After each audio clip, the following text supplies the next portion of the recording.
No one is ever 100% ready for an emergency at sea. Emergency situations always develop unexpectedly, and every situation is unique. Nearly all vessel casualties are the result of human error.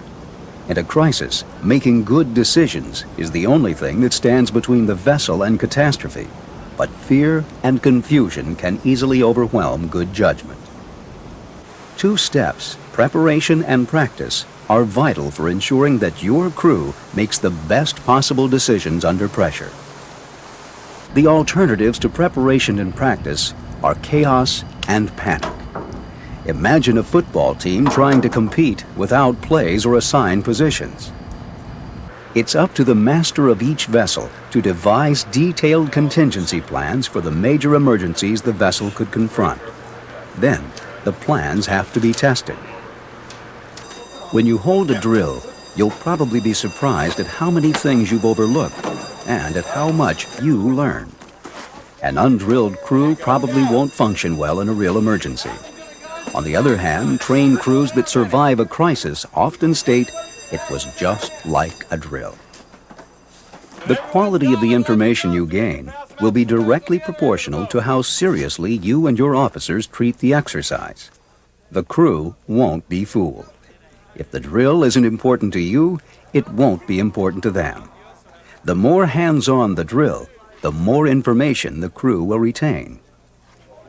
The purpose of this videotape is to suggest models of leadership and to propose techniques for conducting onboard drills. The other programs in the series illustrate specific survival procedures and the correct use of safety appliances. Now, let's consider your role as leader. Everyone will be looking to you as an example. You've got to look and act like a captain. Your manners should be as close as possible to your normal manner aboard ship. Assert your authority. Find an elevated position. Call for quiet. Silence those who may be giving conflicting advice.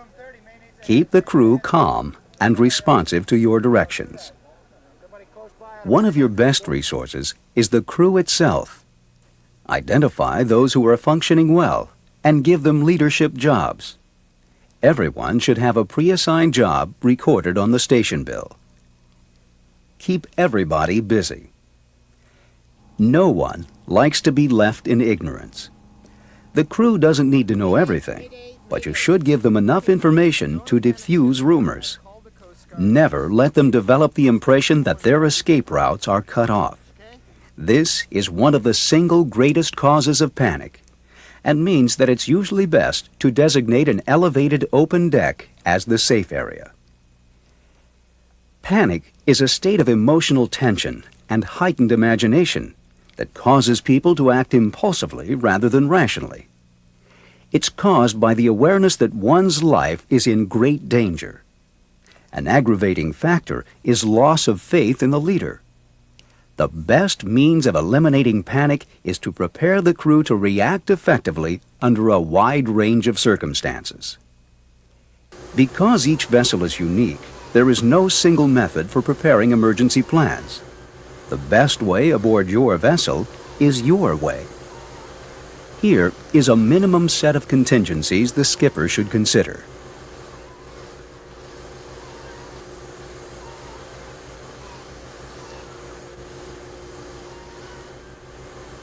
Use the regulations that apply to your vessel as a foundation for developing practical and effective methods of protecting your crew. Put your safety plans on paper. The paperwork becomes a common reference that helps ensure continuity during crew rotations and operational changes. It can also be a vital form of protection in the wake of a casualty. A good method for making crew assignments is to list your personnel in relative order of seagoing experience or competence.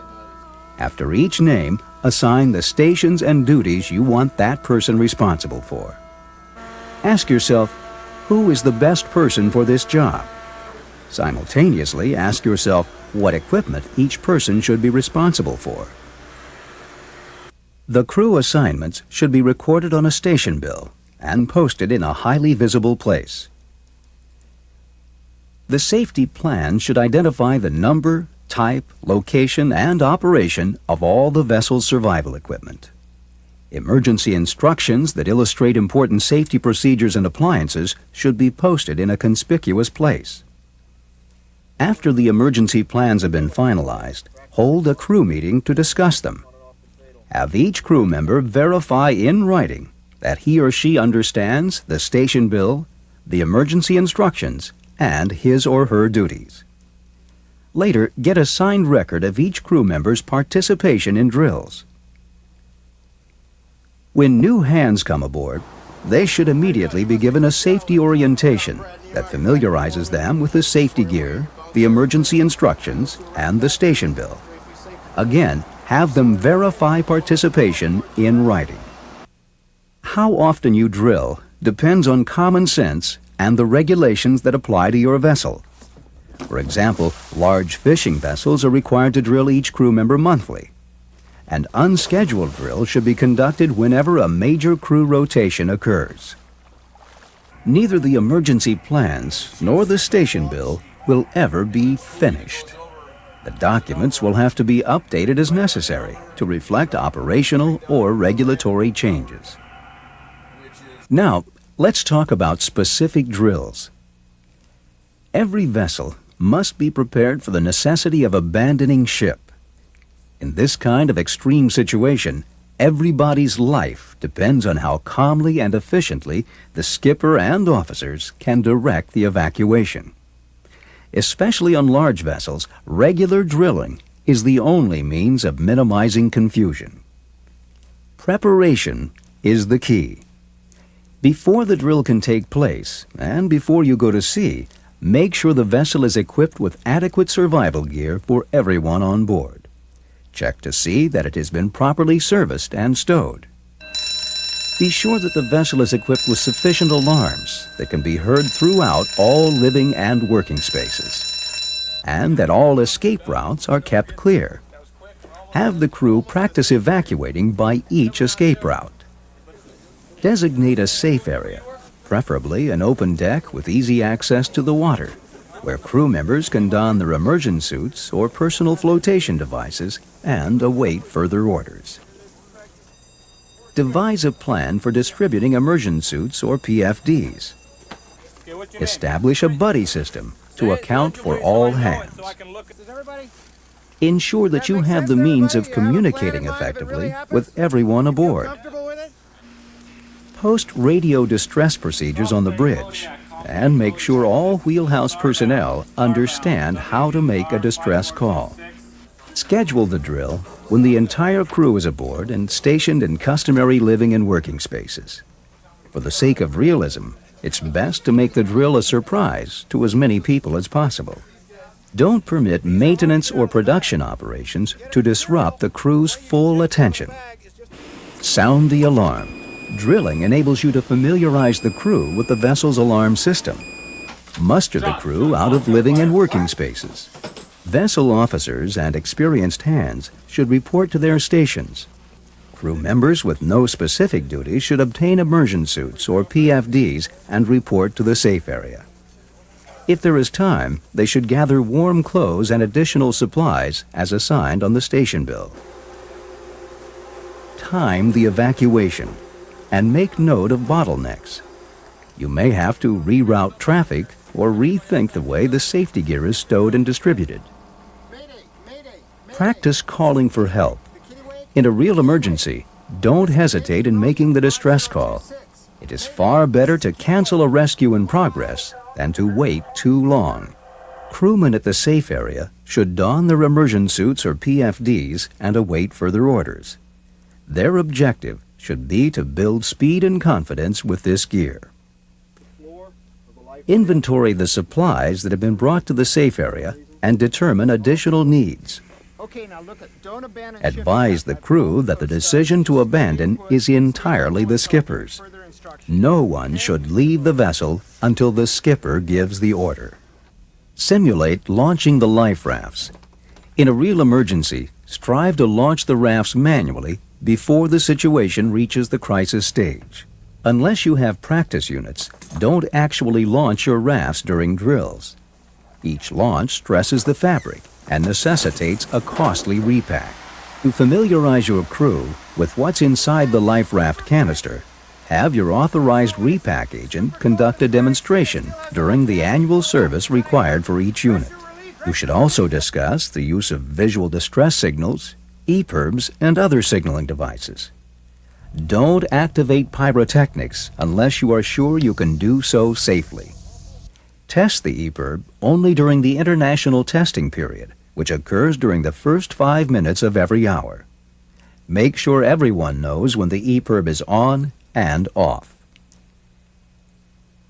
Advise the crew about survival procedures in the raft and in the water. If you put people in the water, be extremely careful to ensure their safety. The aftermath of the drill provides an ideal opportunity to service the safety appliances according to the instructions provided by the manufacturer.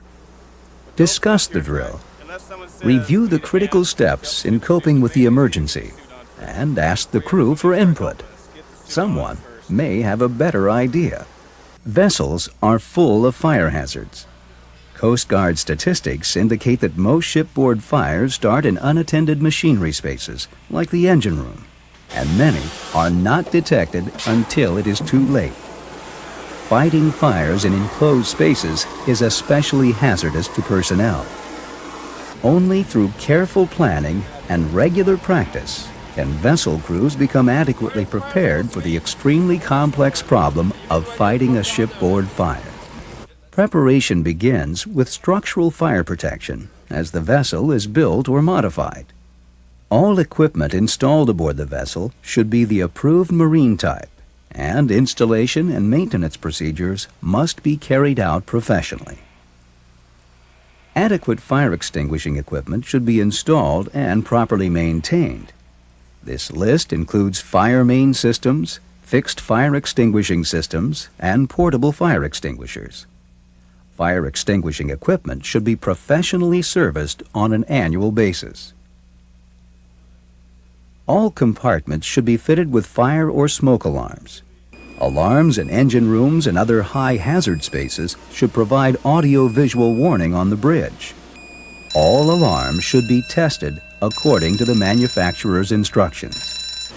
SCBAs and fire costumes should be stowed near high-hazard areas like the engine room, and personnel should be trained in how to use them. Vessels should be equipped with fire axes. Fire prevention rules should be posted and rigorously enforced.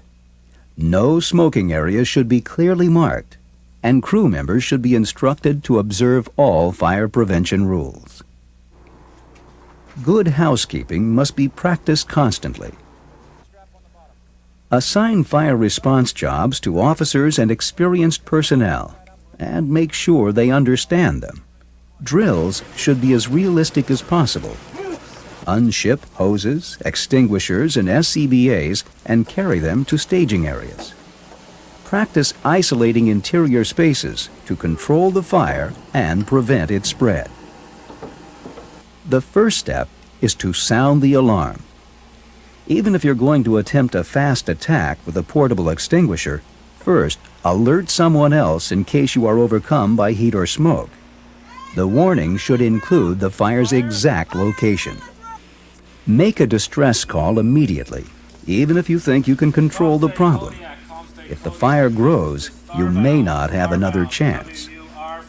Muster all hands out of living and working areas and direct them to a safe area on deck. Initiate preparations for abandoning ship.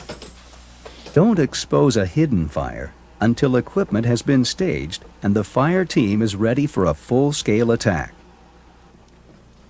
Fight the fire as a team. Assemble equipment at the staging area. Shut off sources of fuel, electric power, and forced ventilation. Manually seal openings that don't have automatic closures. Make a fast attack on small fires. The faster you react, the more chance you have to extinguish the fire. Stay low. Aim at the fire base and use a sweeping motion. Back up the lead firefighter with additional extinguishers or a hose line. Trigger the fixed fire extinguishing system after the space has been evacuated and sealed. Once you've triggered the fixed system, leave the space sealed. This is Coast Guard Seattle. What is Keep it sealed until you have conferred with the Coast Guard. Ideally, wait until a Coast Guard boarding party is on hand. Remember, every emergency is different, so there is no guaranteed prescription for exactly how to respond. Only through preparation and practice can you be sure that your crew will make the best possible decisions under pressure. Regular drilling is an essential component of modern vessel management. After all, the welfare of your crew is too important to be left to chance.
What type of survival gear do you have on board, over? Yeah, we have a life raft and we have survival suits. We're getting into the survival suits now, but we're still trying to pump out.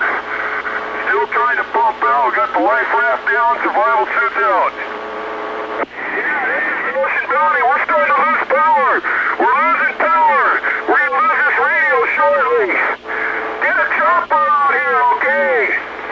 Your position one more time.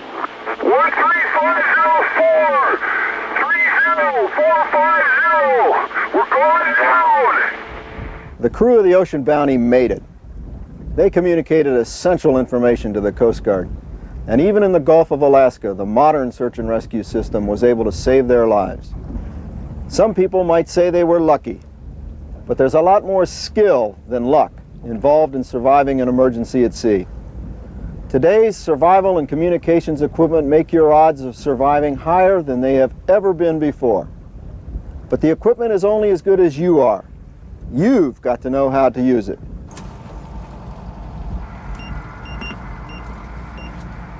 One of the most vital pieces of equipment in any marine emergency is your radio. We're going to take a look at the right way to use your radio in a crisis and learn what kinds of assistance this equipment can provide if you use it correctly. Modern VHF and single sideband radio equipment represent key elements of a global search and rescue system that coordinates military and civilian vessels, aircraft, and satellites to provide worldwide response capability. Designated distress, safety, and calling channels within the VHF and single sideband radio frequency spectra create a monitored distress and safety system that makes it much safer to live or work at sea today than ever before. As long as you're equipped with the right radio gear, the search and rescue system allows you to summon help in seconds from virtually any spot on the globe. What kind of radio equipment do you need? VHF radio range is generally said to be line of sight. Channel 16 is the designated distress and calling frequency for VHF radio operators. If you operate up to 100 miles offshore, you need a single sideband unit that broadcasts and receives frequencies within the 2 to 4 megahertz band, including channel 2182, the International Distress and Safety frequency. If you operate more than 100 miles offshore, your single sideband should be capable of transmitting and receiving on the frequencies from 4 to 23 megahertz that permit you to communicate with a Coast Guard radio station in your area. To make them usable for the longest possible period during an emergency, radios should be mounted as high as possible, generally on brackets attached to the wheelhouse overhead. They should be powered by an emergency power supply that is also located as high as possible. The emergency battery should be connected to the vessel's main power supply for charging, but a battery isolator device should be installed between the two systems to prevent the emergency power from being drained if the main power system is submerged. The emergency power supply should be capable of supplying full power transmissions for at least 3 hours. Single sideband transceivers can be equipped with automatic radio telephone alarm devices that transmit the International Radio Telephone Alarm signal. More penetrating than voice transmissions, this two-tone alternating signal is designed to attract the attention of radio operators and warn them that someone is about to broadcast a distress message. The auto alarm can be used at any time and is especially effective during the 3-minute silent periods at every hour and every half hour, when no routine traffic is permitted on the distress frequency. There should be an instruction card summarizing radio operation and distress procedures posted near each radio operating station. The distress channels should be readily identifiable day or night. Commercial quality radios like these permit you to tune the emergency channels at a single keystroke. All vessels are required to guard the distress frequencies whenever their radios are operating and when they are not otherwise engaged in radio communications. This VHF set can prioritize channel 16 and override other frequencies whenever there is traffic on the distress and calling channel. That way you can stand by on a working channel and still be on the alert for distress messages. Large commercial vessels are required to monitor the distress frequencies all the time. This practice ensures that a maximum number of stations will be listening at any given time, so that your distress call has a high probability of being heard as soon as you make it. But sometimes it's what you don't say that can save your life. Every vessel should file a sailing plan with a responsible party ashore that lists your intended route, expected times of arrival in port, and a daily communication schedule. The law requires that anyone who has reason to suspect that a vessel may have been lost to report that fact to a responsible authority, like the United States Coast Guard. A sailing plan could save your life if someone reports that you have missed a port call or missed your radio schedule and the Coast Guard has some idea of where to find you. But that's a long shot. The best use of your radio gear and the best way to obtain help in an emergency is to take advantage of the International Distress and Safety System at the first sign of trouble.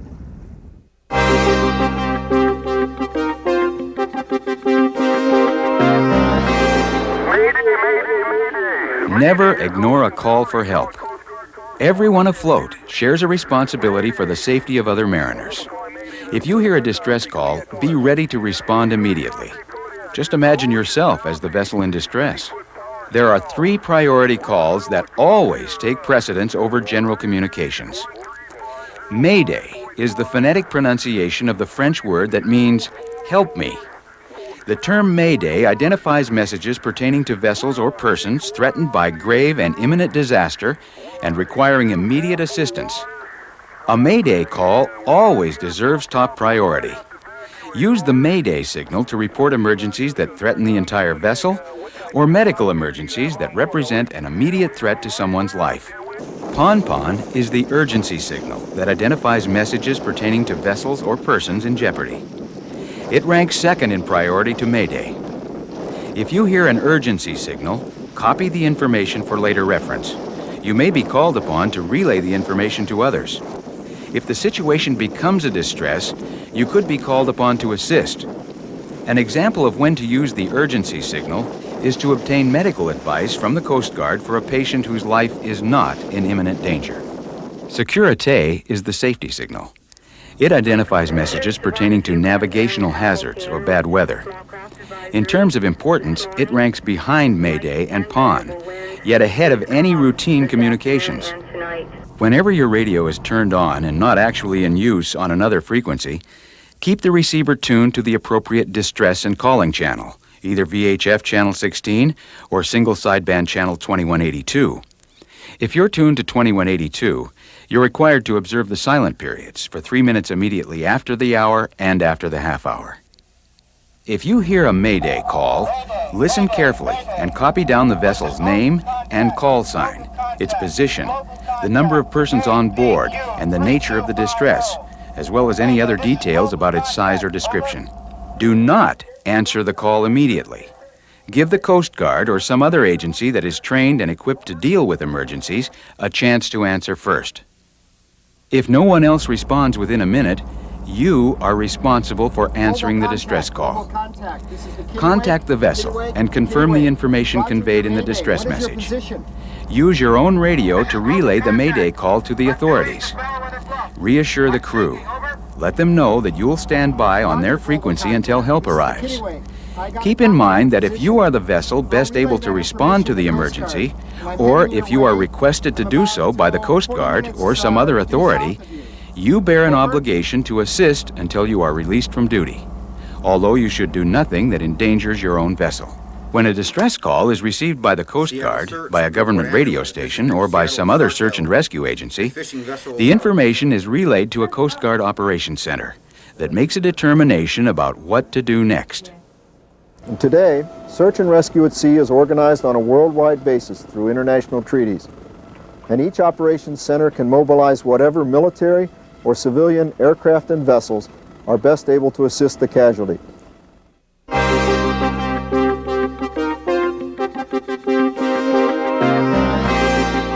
If you are in distress, you can use any means at your disposal to attract attention. Although your radio is usually your best signaling device because of its long range and two-way voice capability, a signal is anything that makes you bigger, brighter, or different from your surroundings.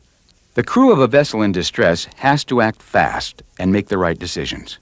In conditions like these, your only hope is your ability to alert someone who can help you in a hurry. Used properly, a combination of VHF and single sideband radio equipment enables you to contact rescue authorities from virtually anywhere on Earth and convey crucial information about your position, the nature of your distress, and the condition of your crew. Once the initial distress message has been conveyed, radios and other signaling devices permit response units to home in on your position with ever-improving speed and accuracy.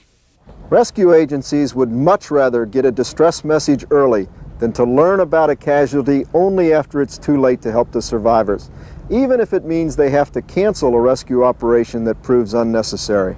As soon as you recognize that a potential emergency exists aboard your vessel, make radio contact and let someone else know that you're in trouble. Don't let pride, panic, or confusion cause you to wait until trouble becomes a crisis. The initial contact doesn't have to be a full-blown distress call. It can be a simple warning to a nearby vessel or a shore station that you may have a problem and that you're going to investigate. If you wait until the crisis stage, you may not have time to convey vital information, or you may have lost power and not be able to communicate at all. The rule is simple and should never be broken. When in doubt, communicate. All else being equal, utilizing one of the designated distress frequencies is your best bet in a crisis. But all things are not always equal. There may be numerous factors that make other frequencies better, including your location, the time of day, atmospheric conditions, and whether or not there are other vessels in the vicinity. It's up to each captain or radio operator to maintain a communication strategy that is updated watch by watch and ensures that a distress call is broadcast on a channel that gives it the highest probability of being heard. Advise your crew about the best distress channels and make sure the channels are listed on the radio procedures placard that should be posted near your communications gear. In a real emergency, you may have to depend on someone else to make the call that saves your life. When it's time to make a distress call, act immediately. Pick the best channel. If there's other traffic on the radio, break in. Remain calm and be certain that your initial transmission provides all necessary information. You may not get a second chance. Now, here's what a Mayday call should sound like.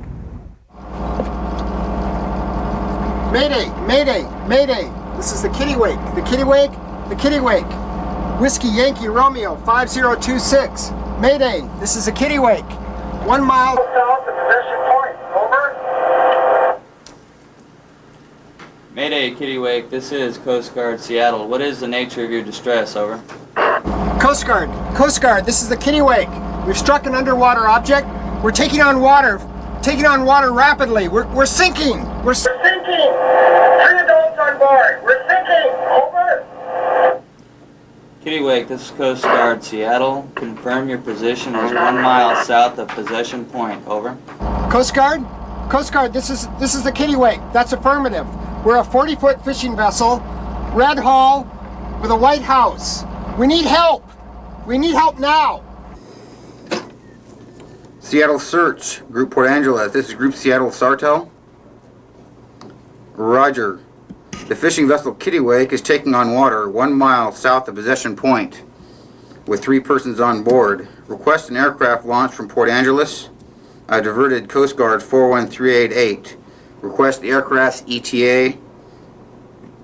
Roger. 20 minutes. Group Seattle clear. Kittiwake, this is Coast Guard Seattle. Skipper, we have launched boats and aircraft to your position. They should arrive in approximately 30 minutes. Skipper, if you haven't done so already, make sure everyone on board is wearing a life preserver. Now there's some additional information that I need from you. Do you have a life raft on board? Over. Roger, Coast Guard. This is the Kittiwake. We have a 4-man life raft with flares and provisions. We also have an EPIRB. Over. It's always possible that someone can hear the distress message but can't call you back.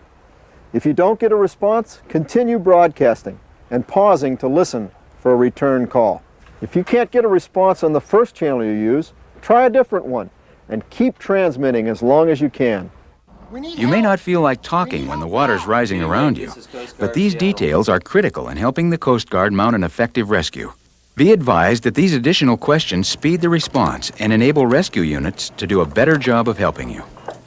The radio operator doesn't fly the helicopter or pilot the rescue vessel that's been dispatched to help you. As soon as the Coast Guard has determined that the situation is serious enough to justify mobilizing a search, the duty officer launches rescue units while the radio operator is talking to you. The modern search and rescue system works, and agencies like the United States Coast Guard are always ready to come to your assistance. If you go to sea today, the Marine Radio Telephone Distress and Safety System is yours to use, but you must activate the system. Rescue operations can be dangerous. They place the lives of the aircraft and vessel crews in jeopardy. They're also very expensive and occupy limited search and rescue resources. Never make a distress call unless you have a real emergency.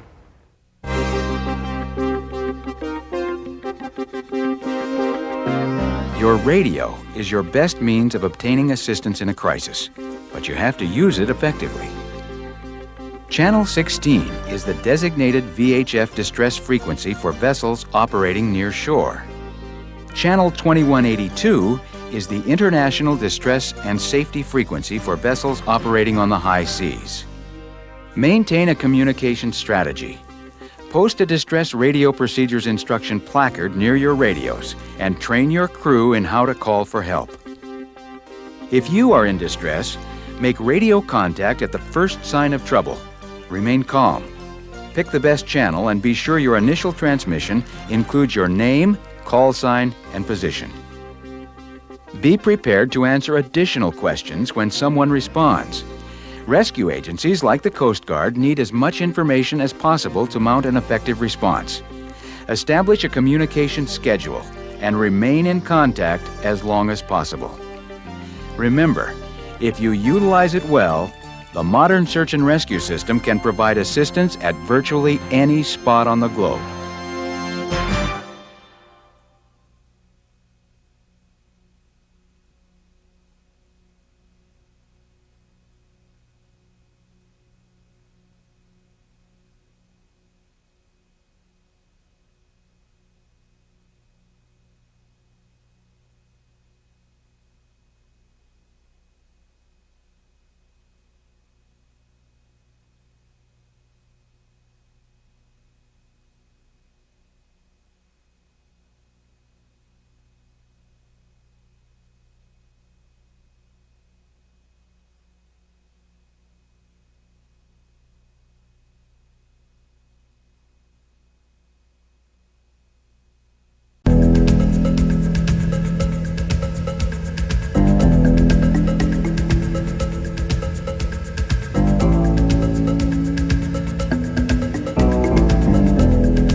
EPIRBS are small battery-powered transmitters that broadcast radio signals designed to help rescue units find you during an emergency at sea.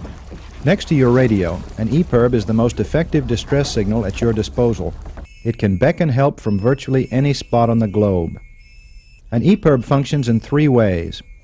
EPIRBs emit a distress signal that alerts search and rescue authorities that you're in trouble. The signal enables authorities to determine your position. And rescue units can home in on the EPIRB signal and fly directly to the scene of the emergency. EPIRBs operate in conjunction with a special system of international search and rescue satellites to provide worldwide all-weather signaling capability. Federal regulations now require most commercial vessels to carry EPIRBs. Even where no regulatory requirements exist, there are compelling moral and legal reasons why all commercial and recreational vessels that go to sea today should carry EPIRBs. If you're unsure about the regulatory requirements that apply to your vessel, consult the U.S. Coast Guard. In any case, your own well-being and that of your passengers and crew may well depend on having a properly maintained and operated EPIRB.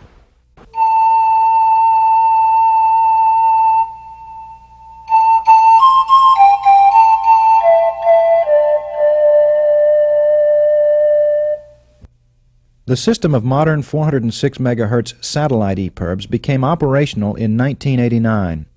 Designated as Category 1 or automatic and Category 2 or manual, these units operate on a dedicated rescue frequency to provide worldwide, all-weather distress signaling capability.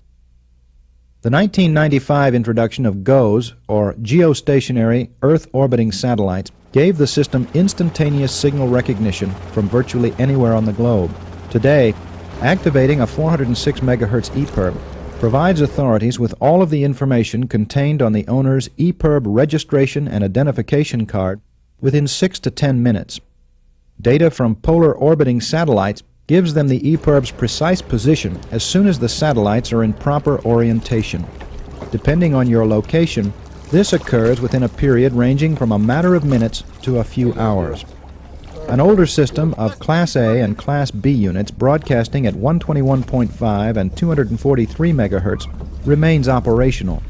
These are civilian and military distress frequencies that are monitored by satellites and aircraft. While the older units still work, they don't offer all of the benefits of the 406 MHz system. The older EPIRB system leaves large portions of the world entirely unprotected, and the shared broadcast frequencies suffer from interference and false alarms. Class A units no longer satisfy regulatory requirements and should be used only for backup. Class B units remain popular options primarily as personal units for mariners whose vessels operate in covered areas. Before you rely on one of the older units, be sure you understand its limitations. EPIRBs are designated as either automatic or manual. Automatic units must be installed in a manner that permits them to float free from a sinking vessel. Once freed from the canister or mounting bracket, an automatic EPIRB turns itself on and assumes a correct operating position. Automatic units incorporate manual switches for activating or disarming the EPIRB. Manual units must be switched on by the user. In either case, the signal is relayed to a rescue coordination center. While the old 121.5 243 MHz system enables authorities to determine the location of an EPIRB signal, the more stable signal provided by the 406 MHz system provides greater accuracy and greatly improves the chance that you'll be found quickly. Once authorities at the Rescue Coordination Center have determined the location of the emergency, they mobilize Coast Guard, military, or even civilian personnel who are best able to provide assistance. In most cases, the first response unit on the scene will be an aircraft, which is able to home in on the EPIRB signal. A vessel equipped with the proper radio equipment can also home in on an EPIRB. Each 406 MHz unit is assigned a unique identity code that allows authorities to determine who is in trouble. When an EPIRB signal is detected, authorities immediately attempt to contact the registered owner of the EPIRB to verify that an emergency has occurred. This feature helps eliminate a serious false alarm problem that plagued the older EPIRB system. It also helps rescue authorities gain vital information about who and what they are looking for. For example, how many people are aboard? What type of life-saving equipment does the vessel carry? The technological superiority of the 406 MHz system translates into faster emergency response, which is crucial for rescuing survivors, especially in cold or harsh conditions. A 406 MHz unit sends a signal that can be relayed by the satellite immediately or held in memory until a ground station is in sight. This store and forward capability dramatically improves rescue response time. The 406 MHz signal benefits from a clear channel that is dedicated to the EPIRB system. 406 MHz units emit a low power transmission at 121.5 MHz that serves as a homing signal. The units also incorporate a strobe light that functions as a visual distress signal for pinpointing location.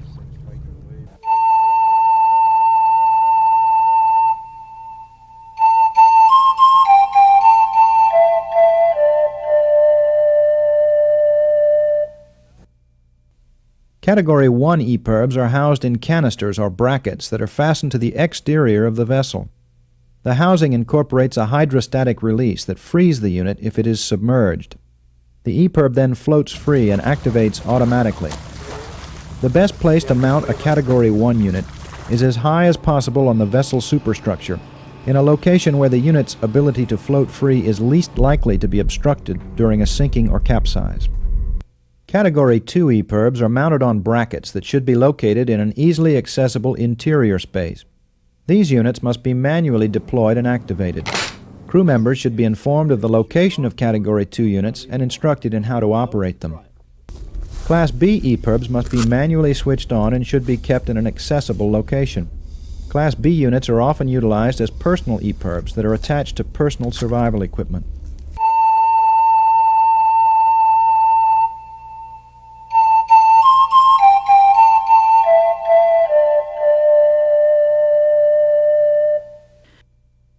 As with any form of survival gear, keeping your EPIRBs in tip-top condition is vital. Another key consideration is the potential for accidentally triggering an EPIRB through careless handling. False alarms can needlessly mobilize search and rescue personnel, putting them at risk and possibly jeopardizing the safety of someone who is really in trouble. False alarms can also result in fines levied against the EPIRB owner. Since EPIRBs are battery-powered, maintaining a fully charged battery is crucial. A fresh battery will keep an EPIRB operating for a minimum of 48 hours, even in Arctic conditions. The battery expiration date is clearly marked on the unit. Periodically inspect each unit for obvious signs of corrosion or damage. External deposits of salt should be rinsed off with fresh water. Operators who are subject to Coast Guard requirements for carrying EPIRBs are required to inspect and test their equipment once per month. The agency recommends that all EPIRB owners follow the same schedule.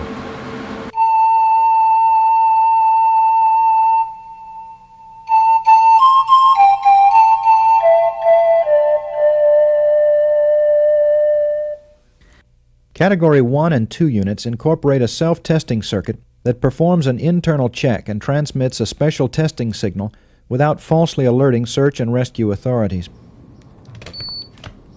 To test these units, simply activate the self-testing circuit according to the manufacturer's instructions. To test 121.5 243 MHz EPIRBs, you need an FM radio receiver and a watch.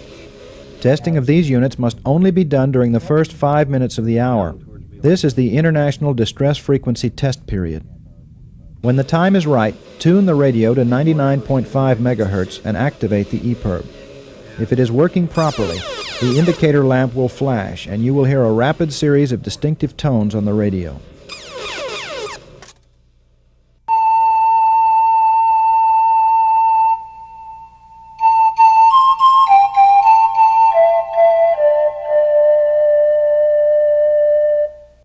The instant you realize you have an emergency, verify that the EPIRB is on. Although certain models activate automatically, others have to be manually activated. Whichever type or types you have, make sure they are turned on. After you activate your EPIRB, leave it on until you're rescued. If possible, keep the antenna in a vertical upright position near the water to help reflect the signal skyward. If you're forced to abandon ship, keep the EPIRB attached to your immersion suit or life raft. In heavy seas, protect the EPIRB by keeping it inside the life raft. Don't touch the antenna while the unit is transmitting.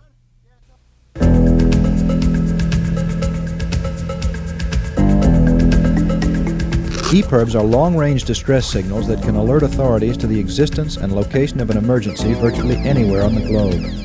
EPIRBs may be either automatically or manually activated.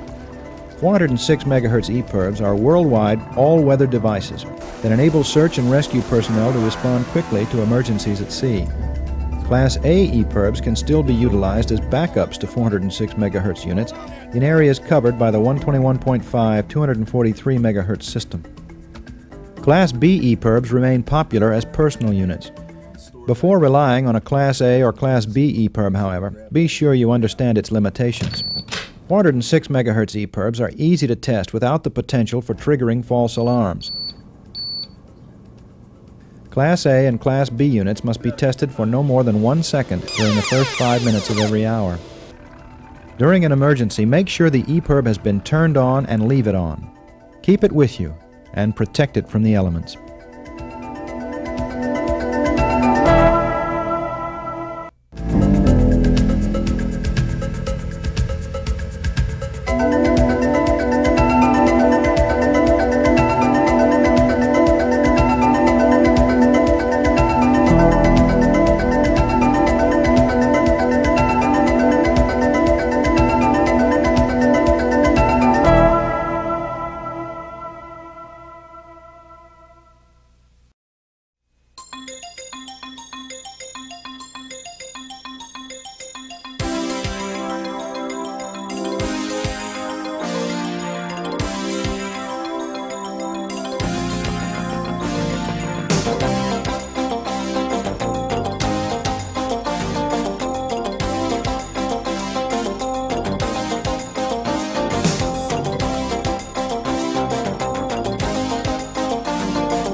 A fire at sea can be terrifying. There is no place to run and no fire department to call.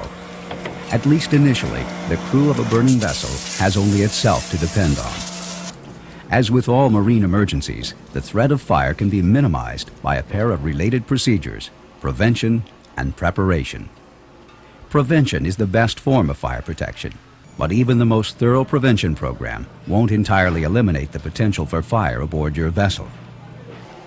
Because the threat of fire persists 24 hours a day, 7 days a week, it is essential to prepare both the vessel and the crew as thoroughly as possible.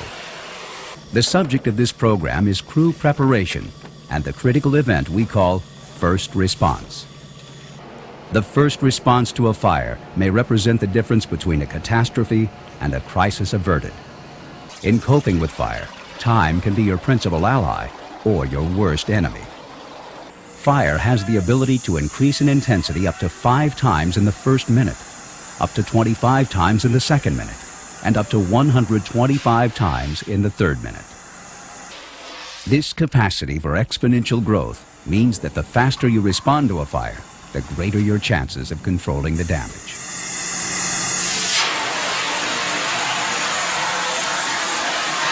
Two keys to extinguishing a fire are early detection and an effective first response. The sooner the fire is detected, the more time the response team has at its disposal, and the more manageable the circumstances they must deal with. Detection depends on the eyes, ears, and noses of the crew, as well as on installed detection devices. At a minimum, fire alarms should be installed in machinery spaces like the engine room, in crew quarters, and in the galley. While it's the owner's responsibility to install alarms that meet regulatory requirements, it is the crew's job to keep them functional at all times. The failure to test and service fire alarms on a routine basis can be a fatal mistake.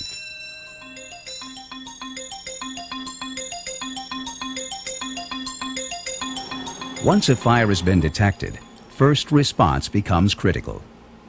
What do we mean by first response. If you discover a fire, your first job is to sound the alarm. Once the alarm has been issued, the circumstances of the emergency may dictate the initial actions you can take to help control the damage. Where lives are at risk, the best initial action is helping others escape. In a small fire, the proper initial action may be mounting a fast attack with a portable extinguisher. If the fire is large, an effective initial action is sealing the space to reduce the oxygen supply and minimize the spread of smoke. Good initial action means exerting a quick positive effect on the emergency while minimizing the risk to yourself. If you discover a fire, you have to make a judgment call, and the faster you make it, the better. Good judgment results from an understanding of the nature of fire and your ability to quickly size up the hazard you are confronted with. Emergencies usually happen when you least expect them. So it isn't just the skipper and officers who need to be prepared. Anyone aboard the vessel may be confronted with the necessity of sounding the alarm and taking initial action. Being successful depends on keeping 4 first response principles in mind at all times. Now, let's see how to put them in practice.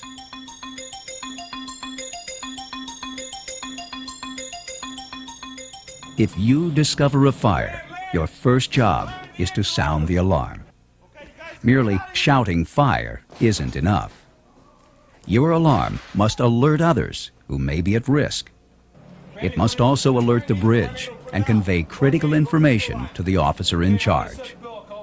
Are personnel in immediate danger? If so, their rescue becomes the highest response priority. What is the exact location of the fire? Where is the combustion, not just the smoke? Smoke can be deceiving. An awareness of precisely which space and deck level are burning is essential for the formation of an effective response plan. What is the nature of the fire? What materials are burning? And how fast? Mayday, mayday. Again, the more knowledge the commanding officer has, the better he can plan the response. Are there flames or smoke? What color is the smoke? A description of the scene gives the commanding officer a clearer picture of the emergency and a better sense of how best to cope with it. The bridge will respond to your verbal alarm by sounding the vessel's general alarm and by setting the station bell or launching a formal response to the emergency.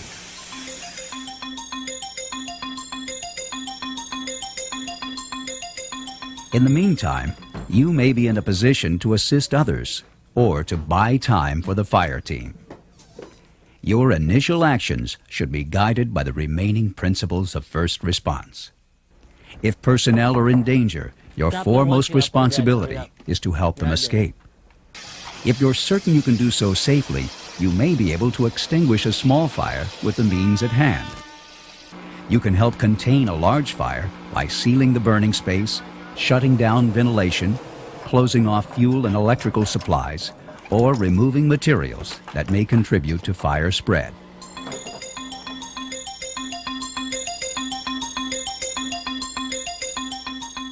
An understanding of the nature of fire will help guide your choice of initial actions. Fire can be represented by a 4-sided figure called a tetrahedron. Heat, fuel, and oxygen form 3 of its sides. Fire occurs when a fuel is heated until it vaporizes. As the heated vapors are combined with oxygen, the result is rapid oxidation, or combustion. The 4th side is the chain reaction that occurs between the heat, fuel, and oxygen. In theory, fighting a fire is simple. Just remove one of the sides of the fire tetrahedron. The most common method is to remove the heat with water. Another method is to remove the fuel, for example by closing an oil supply line. A third method is to remove the oxygen by enclosing the fire in a sealed compartment. The 4th method is to apply an extinguishing agent that breaks the chain reaction. If you're certain you can extinguish the fire quickly and safely, the best initial action may be to attack it with the means at hand. Common materials like wood, cloth, or paper produce Class A fires that leave an ash. These fires are best fought with water or with A-rated extinguishers like this ABC dry chemical unit or this foam extinguisher. Aboard your vessel, extinguishers should be positioned near the hazards they are intended for. It's your job to familiarize yourself with their location and use. Combustible liquids, like diesel oil, produce Class B fires that boil or bubble. Combustible liquids burn more readily than solids because they vaporize more easily. Class B fires are best fought with B-rated extinguishers, like this dry chemical model or this CO2 unit. Dry chemical interrupts the chain reaction and suppresses fire very quickly. Because it provides little or no cooling, however, the threat of reflash remains high. Carbon dioxide reduces the oxygen content of the air below the level at which combustion can occur. It is very effective in a confined space, but the same properties that make it effective as an extinguishing agent pose a suffocating hazard for personnel. Foam removes the oxygen by blanketing the surface of the fuel and provides cooling. It works well on Class A or Class B fires. Class C fires involve electric current and necessitate special precautions because of the shock hazard. These fires require the use of non-conducting agents like CO2 or halon. If the fire is too big or too dangerous to attack by hand, your best initial action is probably containment. Remember, removing the oxygen destroys the fire tetrahedron, and you can control a fire by sealing the space in which it occurs. To be effective, you have to close doors and hatches, shut down forced ventilation, and manually seal penetrations that don't have mechanical closures. You should also eliminate the fuel by closing off supply lines and electric current. Removing adjacent materials or soaking them with water also helps control fire spread. Don't forget adjacent compartments. Think of the burning space as a cube with 6 sides that must be turned into fire boundaries. The most dangerous exposure is the overhead. As you work to contain the fire, be sure that emergency equipment can be protected.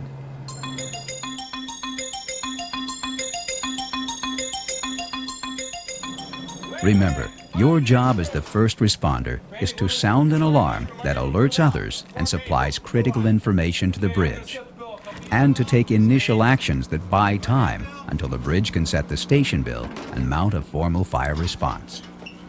Ensure your own safety and help others escape.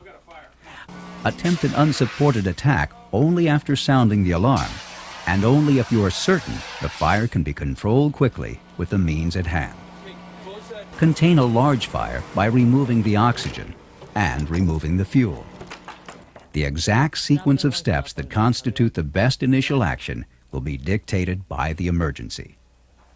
The crucial factors are early detection, fast response, an effective alarm, self-preservation and the welfare of others, the nature of fire, and the means by which it can be controlled. First response is a duty everyone must be prepared for.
water is a constant threat to the lives of those who go to sea on the northern or southern oceans. Staying dry is the first rule of survival in these latitudes, because cold water robs body heat as much as 25 times faster than air of the same temperature. Your boat is your best shelter in all but the most extreme circumstances. But abandoning ship is a contingency that even the best vessels must prepare for. Coast Guard approved immersion suits are essential for each crew member or passenger aboard vessels that operate on cold offshore waters or in cold, harsh conditions.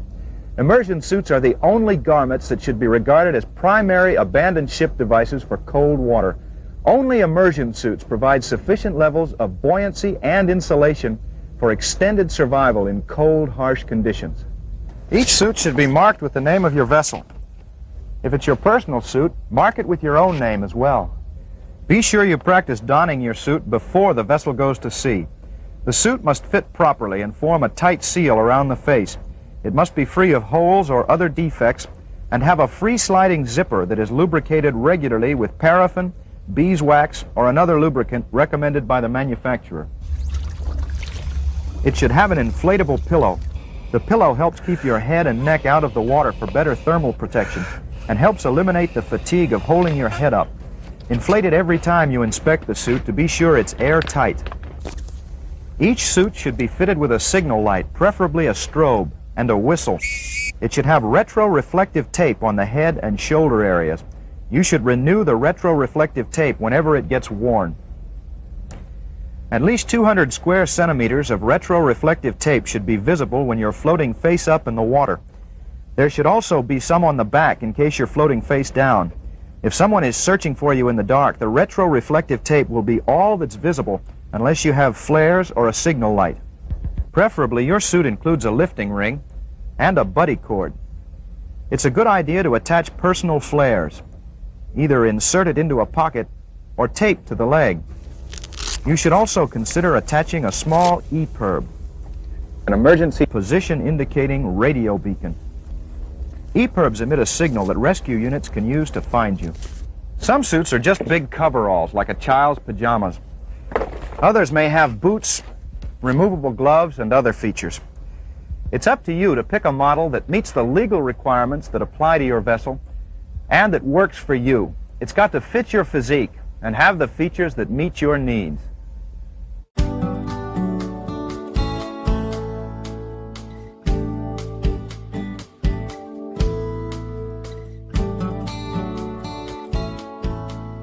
At the very least, test your suit on deck. If you can do so safely, test it in the water to make sure it keeps you dry. If your suit is defective or doesn't fit well enough to keep water out, don't go to sea until it's been repaired or replaced. Ideally, the immersion suits for your vessel should be stowed in a watertight compartment, accessible from the deck, or in an accessible portion of the wheelhouse. If that's impossible on your boat because of lack of space, stowing suits in each crewman's bunk is an acceptable compromise if they are readily available. The objective is to have the suits positioned so that the crew of a rapidly sinking boat can get them out of stowage and on their bodies as fast as possible. Immersion suits are designed so you can put them on in 60 seconds or less, but knowing how to get into your suit within a minute may not do you any good if it takes several minutes to get at it. What you have to avoid at all costs is stowing the suits so deep inside the vessel or in such an inaccessible location that you can't get at them at a moment's notice and reach an open deck.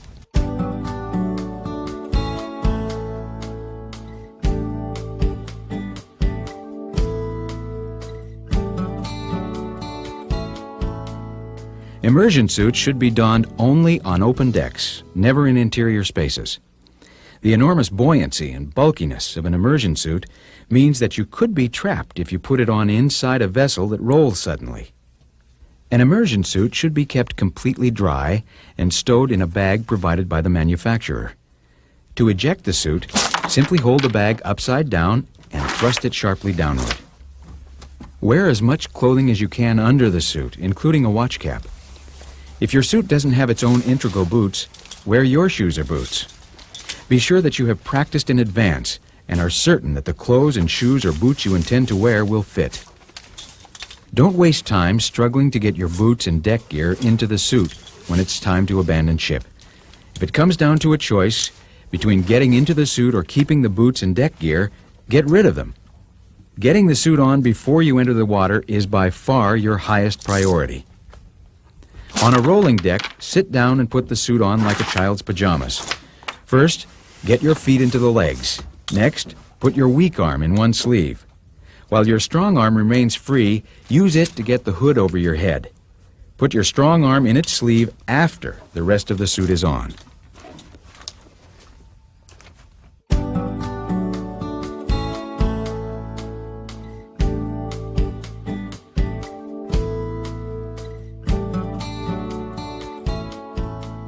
Arch your back to remove wrinkles in the fabric as you zip, and close the face flap before you enter the water. Unless you have a suit with detachable gloves or a zippered hand opening, you will have virtually no use of your hands with the suit on.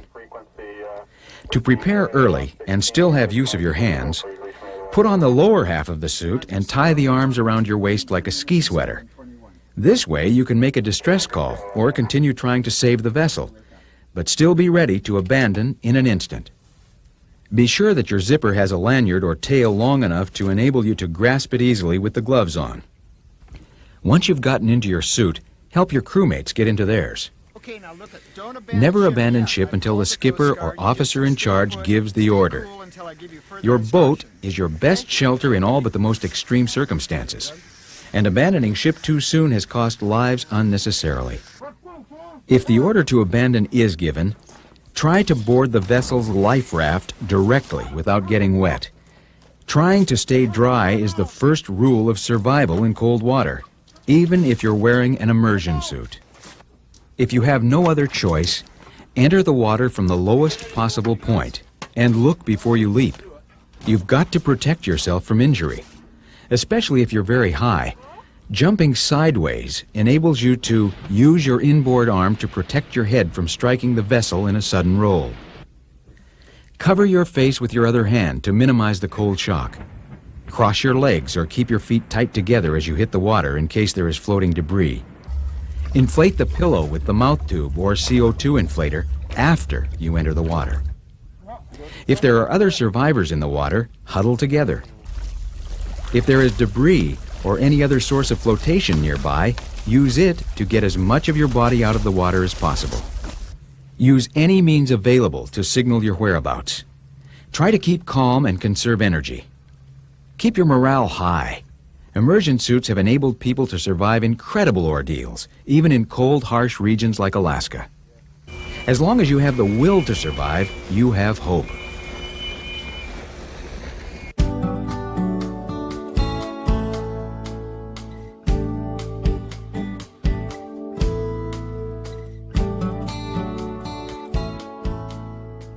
If your suit has been exposed to salt water, rinse it thoroughly with fresh water. Dry it inside out, then turn it right side out and dry it again.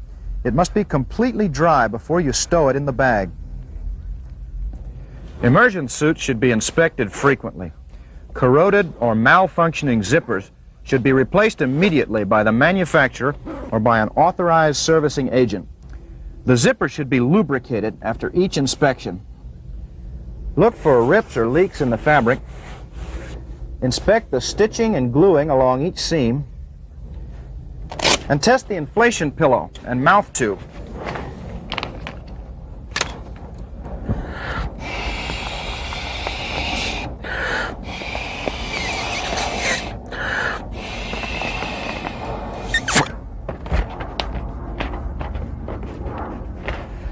Any defect, no matter how small, is cause for immediate repair or replacement.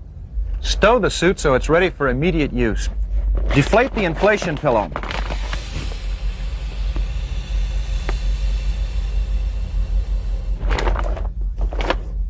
Slide the zipper all the way down and fold the face flap out of the way. Make sure the lifting ring is disconnected and that nothing could interfere with your ability to put the suit on in a hurry. Begin folding carefully at the feet.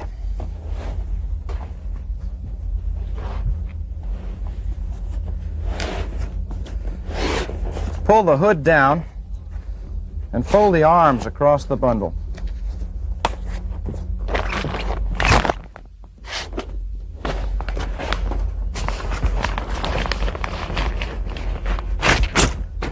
Close all the snaps on the bag for maximum protection of the suit.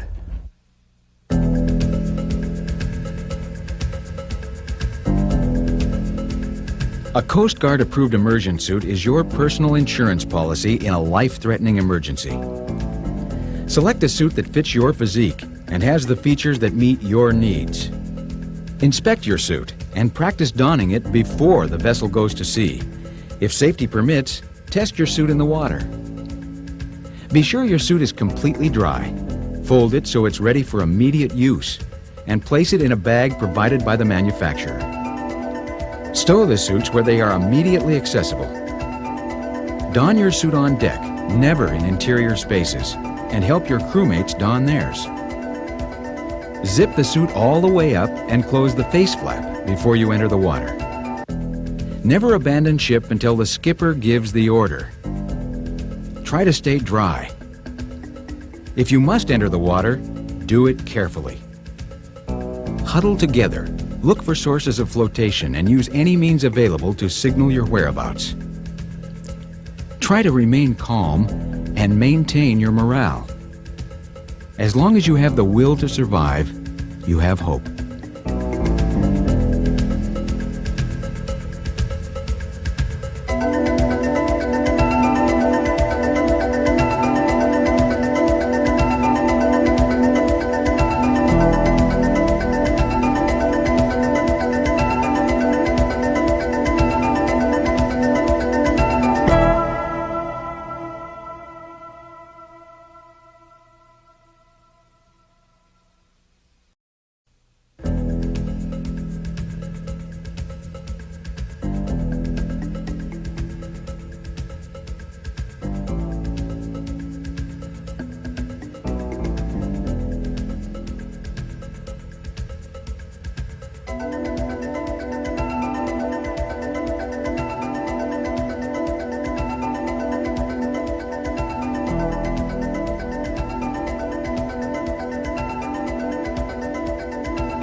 Coping with an abandoned ship emergency is a contingency every vessel must prepare for.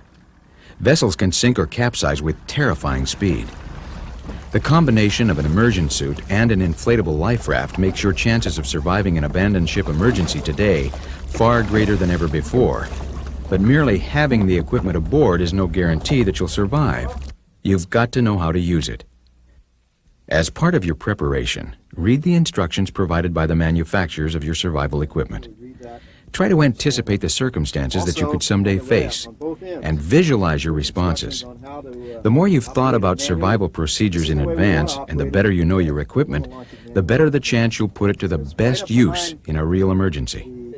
Once you've devised contingency plans that are adequate for your vessel, you've got to provide the crew with enough information and training to enable them to act quickly and instinctively in an emergency. The alternative to adequate preparation is panic. You can use books and videotapes like this one to help in crew preparation, and there may be survival courses in your area. Contact your equipment vendor or the Coast Guard for advice.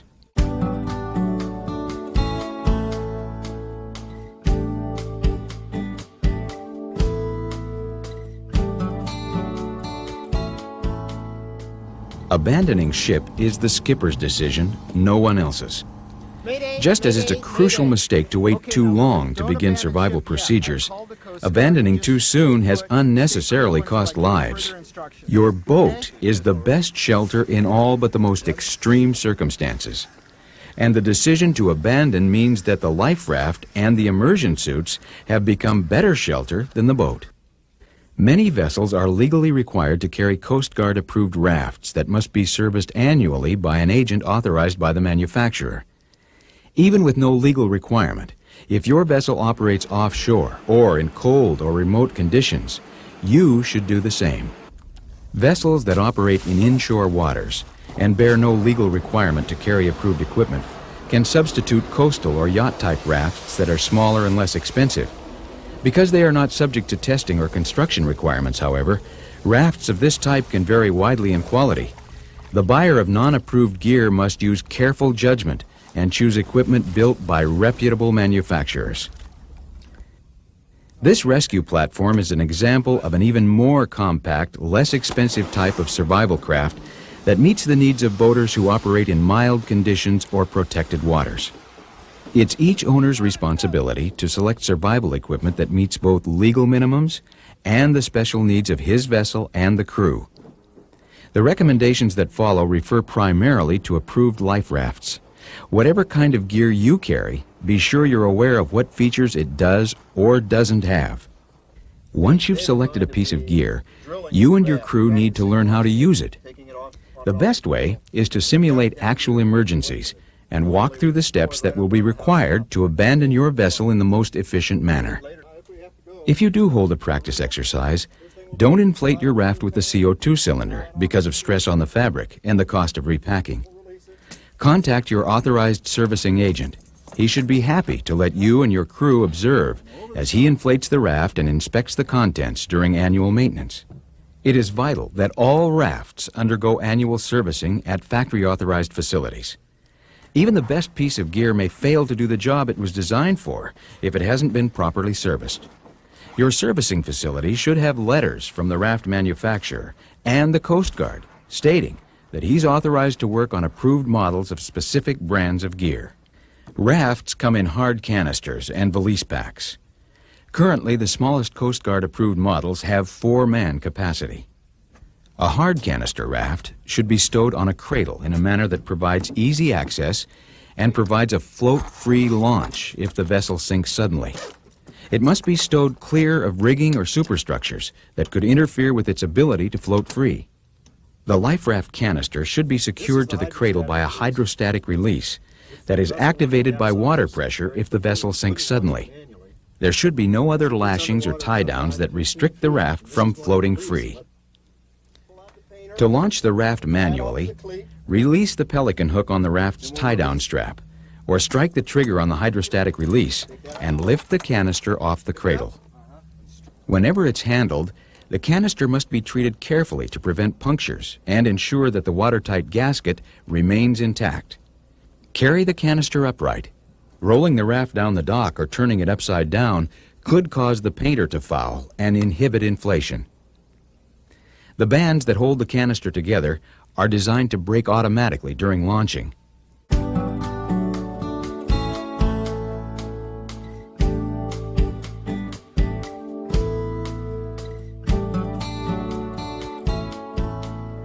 As soon as the canister is installed in the cradle, the painter should be attached to the vessel structure and should remain attached whenever the vessel is at sea.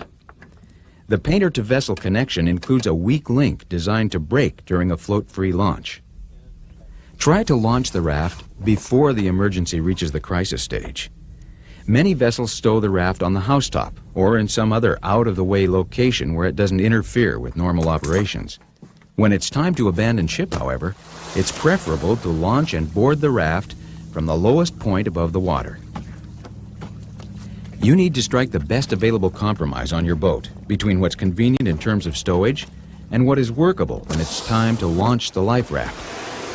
It may be extremely difficult to reach the stowage area and launch the raft manually in heavy seas. If your raft is stowed atop the house or in some other hard-to-reach location, consider installing tow rails or non-skid around the cradle to provide better footing and devise a means of lowering the raft to the deck during a controlled abandonment.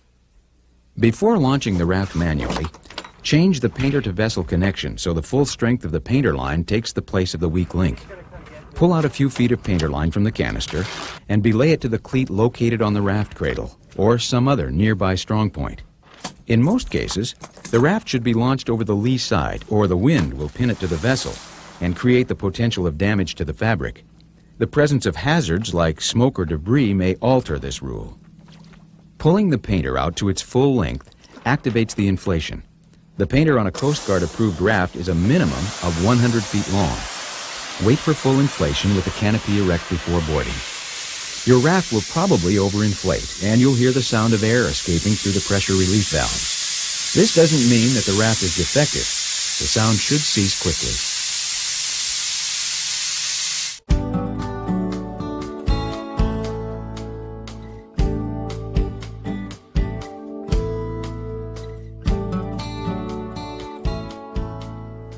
If you can, board the raft directly without getting wet. Staying dry is the first rule of survival in cold water. If the distance is short, step or jump directly into the canopy entrance. You may be able to use a ladder, net, or line to get yourself close enough to the canopy entrance to board directly. Raft canopies are designed to withstand the impact of people jumping on them from a height of 15 feet. But only attempt to jump onto the canopy as a last resort. If the height is more than a few feet, jumping onto the canopy may cause injury to you or someone inside, or may cause you to bounce overboard and wind up in the water. If you must enter the water, do so as close as possible to the raft and try to hold on to the painter. Without the painter to hold on to, you could be swept beyond the raft. Above all, think before you jump. Jump from the lowest possible point and beware of hazards below you. If the raft is inverted, right it by means of the righting strap on the bottom. Right it from the side with the CO2 cylinder where it says right here. If you right it from the opposite side, the heavy cylinder may knock you out when the raft turns over. As you right the raft, it may land on top of you. Don't panic. You can push an air pocket into the soft bottom of the raft if you get your nose close enough to the fabric. Lie on your back and work your way out hand over hand. If the raft capsizes while you're aboard, stay calm. You can right it from the inside if all the occupants move as a unit. Boarding the raft from the water can be difficult. You may have to bob down and use the buoyancy of your immersion suit or life jacket to enable you to grab the lifelines inside and pull yourself in. Rafts have inflatable boarding ramps or webbed boarding ladders to help you. Once you're inside, help others get aboard. Use the heaving line stowed near the canopy entrance to help your crewmates reach the raft. You can slip the heaving ring around your arm to create a lifeline if you have to swim to help another crewman. Don't cut the painter if you don't have to. Your vessel may not sink and you may be able to reboard. If it capsizes without jeopardizing the raft and remains afloat, it will provide a sea anchor that keeps you close to your last reported position and makes it a better search target than the raft. If it sinks in shallow water, you may be able to use it as an anchor that keeps you at your last reported position.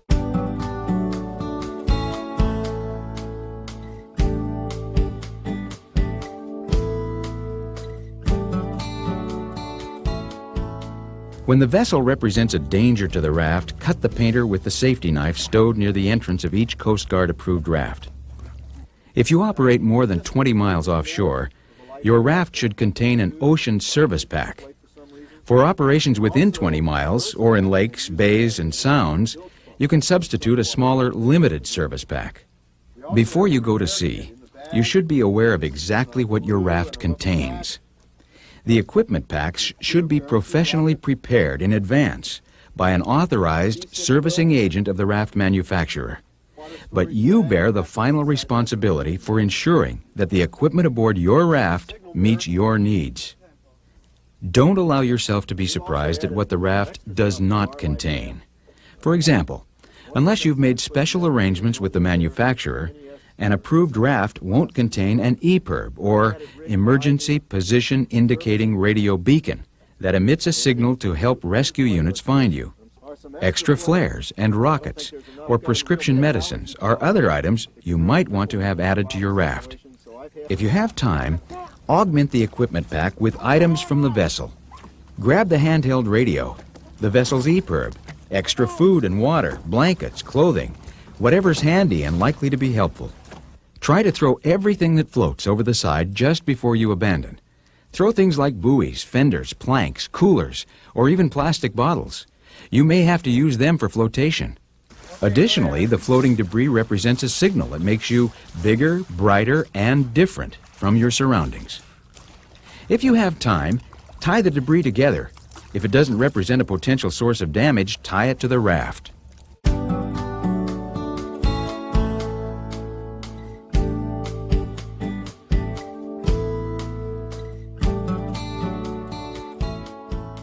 An approved raft contains a hand pump, and you should use it quickly to pump up the raft floor and provide added insulation against the cold. On an approved raft, a drogue or sea anchor should be deployed as the raft inflates. A life raft drifts extremely rapidly, and you want to stay as close as possible to your last reported position. Check to see if the drogue is working. There's a spare in the equipment pack on approved rafts. If you don't have a drogue, try to make one out of a bucket or some other material. The service pack contains seasickness pills. Take them, no matter how strong your stomach is. The pitching and rolling of a raft is likely to make everybody sick. After you've used items from the equipment pack, put them back in the bag and keep the bag tied to the raft. You don't want to lose gear in a capsize. Establish a chain of command and set watches. You need a lookout at the canopy entrance and should assign other crewmen to inspect the raft for damage, to bail or pump out water, to treat injuries, and to inventory equipment. If you're the skipper or leader, boosting morale is a crucial part of your job. Displaying the contents of the equipment pack and any other supplies you've been able to bring aboard is a good way to demonstrate that you have resources. Giving people jobs is another way to focus their minds on surviving, but don't waste their energy. Don't permit a crewman who has panicked to threaten the group morale. If there's more than one raft in the water, tie them together. The rafts will ride better in a heavy sea state and be less likely to capsize. You'll have more resources as a group. Morale will be easier to sustain, and you'll make a bigger search target.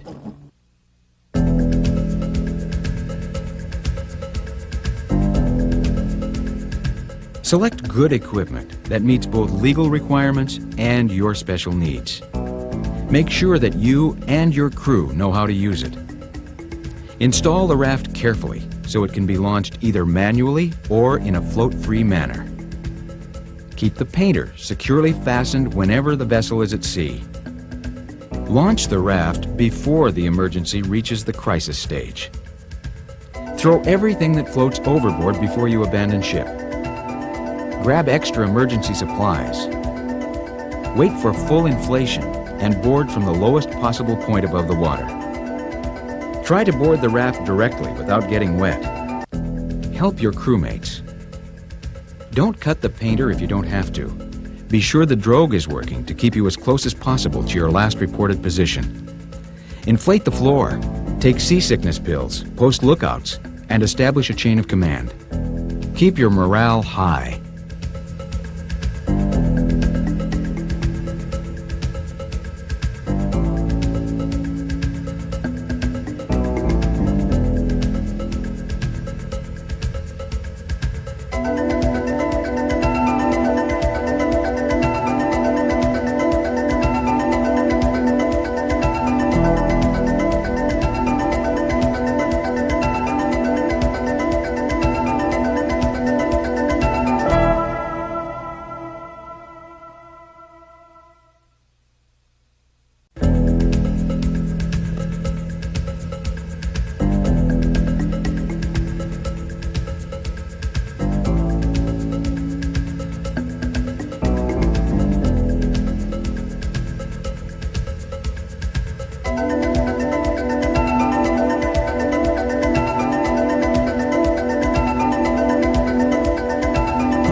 Cold water is a constant threat to the lives of those who go to sea, or who work or play on cold water rivers and lakes. Exposure to cold water can quickly disable someone who lacks adequate shelter. Shelter consists of flotation and thermal protection. The importance of flotation is obvious. You won't survive if you can't breathe. Thermal protection is also crucial, and staying warm depends upon staying dry. Your body loses heat up to 25 times faster in water than in air of the same temperature. That means attempting to stay dry is the first rule of survival on cold water. Don't get into the water if you can avoid it. If you have to get into the water, get out as soon as you can.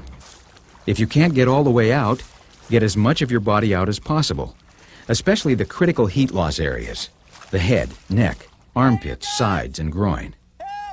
In terms of heat loss, there is no circumstance in which you are better off in cold water than in air, even if you're exposed to wind and spray.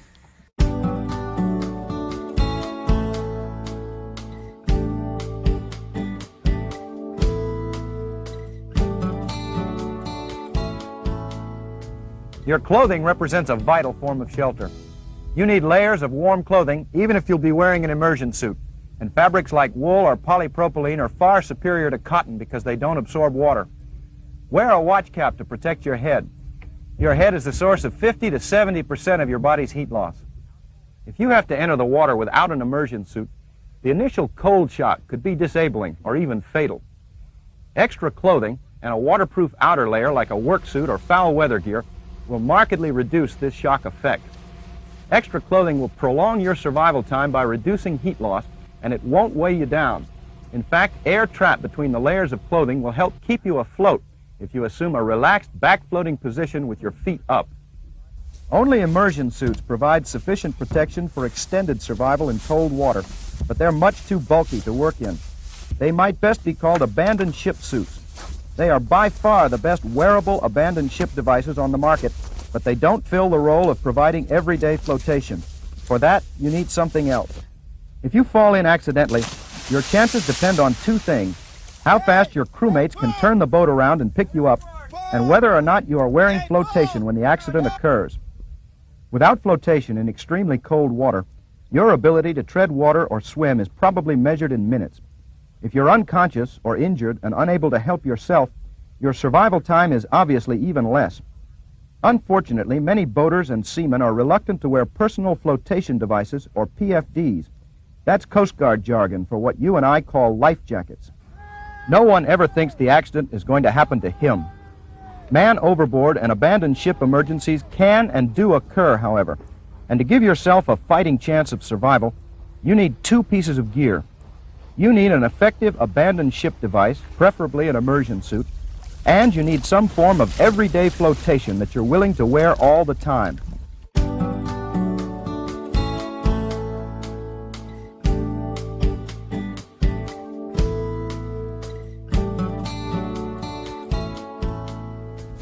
This Type 1 PFD is designed to turn you from a face-down to a face-up position in the water, even if you're unconscious and in heavy seas.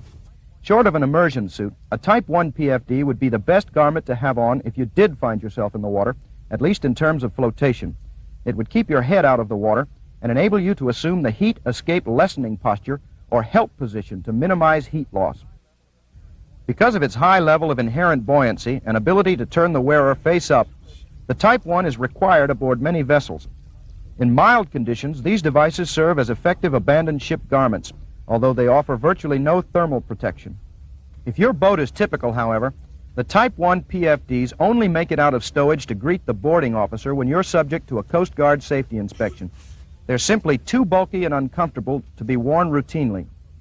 There are numerous other flotation devices available on the market, some Coast Guard approved and some unapproved. There are vests, jackets, coveralls, and even inflatable suspenders or belt packs that are much less cumbersome than Type 1 PFDs. Some, like this work suit that features wrist and leg closures and a hood, offer significant thermal protection as well.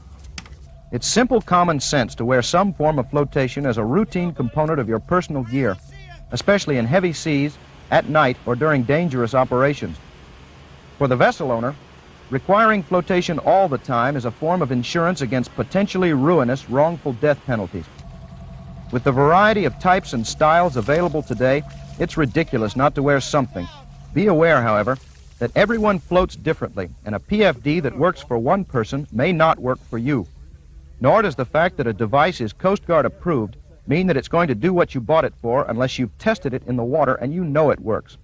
When it's absolutely safe, test your PFD in the water. That's the only way you can be sure of how it's going to perform on your body.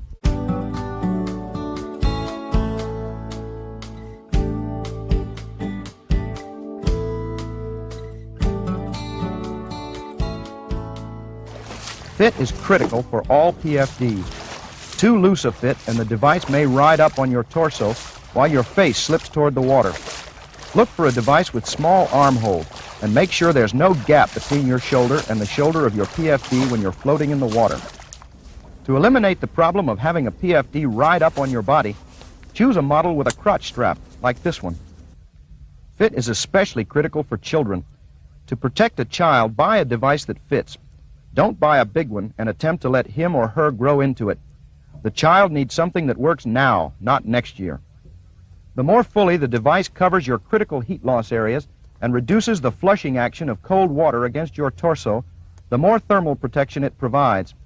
This jacket-style PFD features a beaver tail that not only keeps it from riding up on your body, but reduces heat loss from the critical groin area.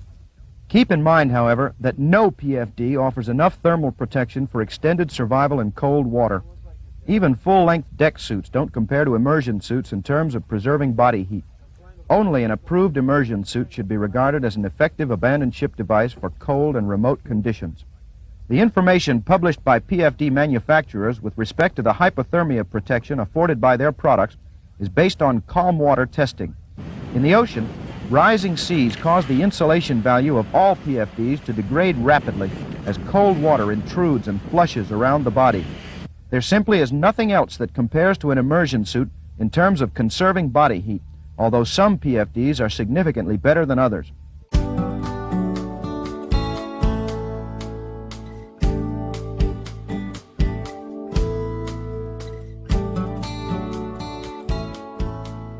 Average-sized people require about 14 pounds of buoyancy to keep their heads and necks out of choppy water. Some require as many as 18 or 19 pounds. A Type 1 PFD has a minimum of 22 pounds of buoyancy, and most have more. This model has 35 pounds of buoyancy. Remember, the Type 1 is the only device that will turn you face up with a high degree of certainty. Some of the other types may turn you face down if you try the help position. Generally speaking, the more buoyancy the better, especially if it's high on the chest and behind the neck. Lots of buoyancy behind the back tends to roll you over. Ideally, the device should float you face up, feet down, head inclined 20 to 30 degrees back from the vertical. The water level on your chest should be no higher than the armpits, preferably lower. You should be able to maintain the help position with only occasional swimming strokes. Type 2 PFDs are the horse collar types, with 15.5 pound minimum buoyancy. In calm water, they turn most people face up. But this riding performance declines rapidly as the sea state mounts. Like Type 1s, most people consider them too bulky for routine wear. The Type 3, with a minimum of 15.5 pounds of buoyancy, is the kind most people are willing to really use for everyday flotation. Under no circumstances should you depend on a Type 3 to right you, however. And depending upon your body type, the device may turn you face down when you try the standard help position. To remain upright wearing a Type 3, you may have to vary the help position or use occasional swimming strokes. Try to keep calm and maintain a body position that minimizes heat loss. The Type 3 comes in a variety of vest and jacket styles, and the new soft foam models are especially comfortable. Because it is the most wearable of the standard PFDs, the Type 3 is the most likely to factor in a man-overboard accident. By the same token, it's a type that ought to be tested in the water. You won't know how it's going to work for you unless you've tried it. This coat has enough buoyancy to qualify as a Type 3 PFD, plus oral inflation cells that double the buoyancy to over 35 pounds. Type 4s are throwable devices, primarily ring buoys, seat cushions, and horseshoes. Be sure that yours are stowed near the stern or work areas, where they are immediately available in an emergency and can be thrown to a man-overboard victim before he's out of reach. At least one of your Type 4s should be fitted with a signal light and buoyant heaving line. Type 5s are special-purpose PFDs like work suits, exposure coveralls, and hybrid inflatables. Work suits like this are now used extensively by commercial fishermen and other seamen who spend long hours on deck in harsh conditions.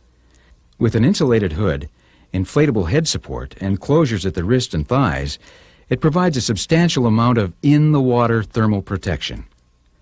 This hybrid vest is a Type 5 device that has 7.5 pounds of closed-cell foam insulation.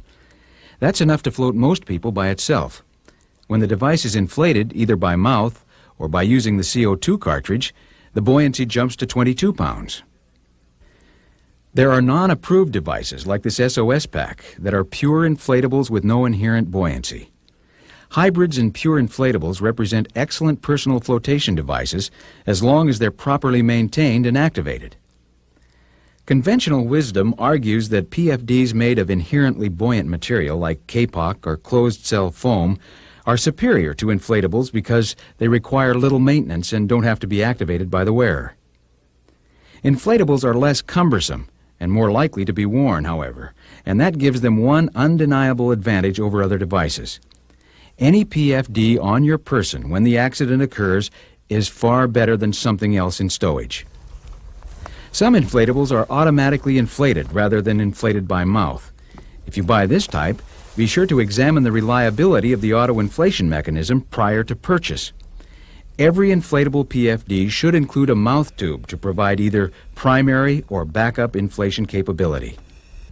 While your vessel is required to carry certain types of PFDs, it's your decision whether or not to wear some type of flotation on a routine basis. Keep in mind that your survival in cold water probably depends on it. Any PFD should include features required by the Coast Guard on approved models. It should be fitted with retro-reflective patches on the shoulders and hood areas. If it's your primary abandoned ship device, it should include a PFD light, preferably a strobe and a whistle. You should consider attaching personal flares and a small EPIRB. Mark the device with your name and the name of your vessel.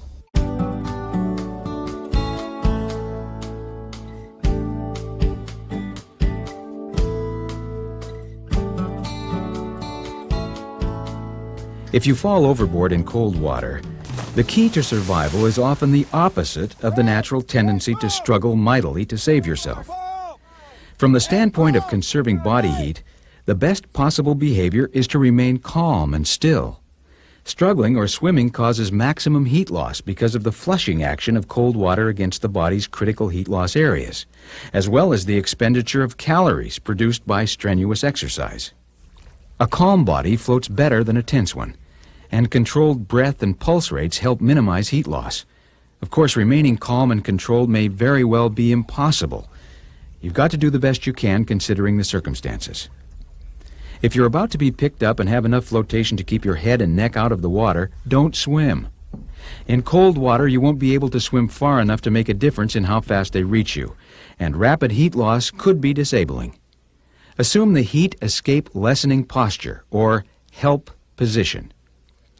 Only swim if you have no other choice, or if you're certain you can make it to safety. Use any means you can to get your head, neck, and torso out of the water. You're better off atop an overturned hull, even exposed to wind and spray, than you are in the water. If there are 2 or more people in the water, huddle together. There will be less heat loss, your morale will be better, and you'll be easier to spot. Use any means available to signal your whereabouts.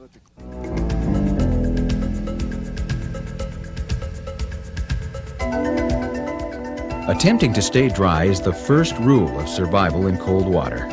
But man overboard and abandoned ship accidents do happen. To survive a cold water emergency, you need flotation and insulation. You need a primary abandoned ship device, preferably an immersion suit. You also need everyday flotation that you're willing to wear all the time. A Type 1 PFD is the only PFD that always turns the wearer face up. Type 3 PFDs come in a variety of vest and jacket styles. They represent good everyday flotation devices, but you won't be sure how well they work for you unless you've tested them in the water. Type 4 PFDs are throwable devices like ring buoys, seat cushions, or horseshoes. At least one should be fitted with a signal light and heaving line. Type 5 special purpose PFDs like work suits or hybrid inflatables and pure inflatables are also good sources of everyday flotation. Like Type 3s, they should be tested in the water. If you do wind up overboard, use any available source of flotation to get your head, neck, and torso out of the water. Try to remain calm and assume the help position. Only swim if you have no other choice, or if you're certain you can make it to safety. Use any means available to signal your whereabouts. Huddle with other survivors and try to keep your morale high.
In an emergency at sea, rescue depends upon your ability to alert someone who can help you. Floating in an immersion suit or personal flotation device, you present just 2 square feet of surface area to a searching aircraft or vessel. Unless you can provide a signal, your chances of being found in an area that may span thousands of miles are extremely low. In darkness or bad weather, the chances may be virtually non-existent. Fortunately, modern technology provides a broad array of effective signaling devices that make the odds of rescue today far greater than ever before. There are even some age-old signaling techniques that work as well as high technology if you understand what it is that attracts the eye of a searching pilot. A signal is anything that makes you bigger, brighter, or different than your surroundings. Keep the bigger, brighter, or different philosophy in mind, and surprisingly simple items become effective signals. Your radio is your best signaling device, and you should make a distress call as soon as you think an emergency may exist. Be sure every crewman who stands watch knows how to make an effective distress call and log your position frequently. In a controlled abandonment, you may be able to bring a handheld radio aboard the raft. You'll be glad you did. Conserve the batteries by making periodic distress calls with the handheld until you make contact. Emergency position indicating radio beacons are essential distress signals that should be carried aboard recreational and commercial vessels. They are electronic transmitters with built-in battery packs that transmit distress signals on international search and rescue frequencies. They are capable of conveying your position from virtually anywhere on the globe. EPIRBS signals are usually picked up by satellites or by overflying aircraft. The signals alert rescue authorities that an emergency exists and allows them to pinpoint its position with a high degree of accuracy. Once rescue units are on the scene, they can use the EPIRB transmission as a homing signal to fly directly to the casualty. EPIRBs are not included as standard equipment aboard life rafts, although you can have the manufacturer or authorized servicing agent add them to the raft equipment pack. They can also be attached directly to your immersion suit or personal flotation device.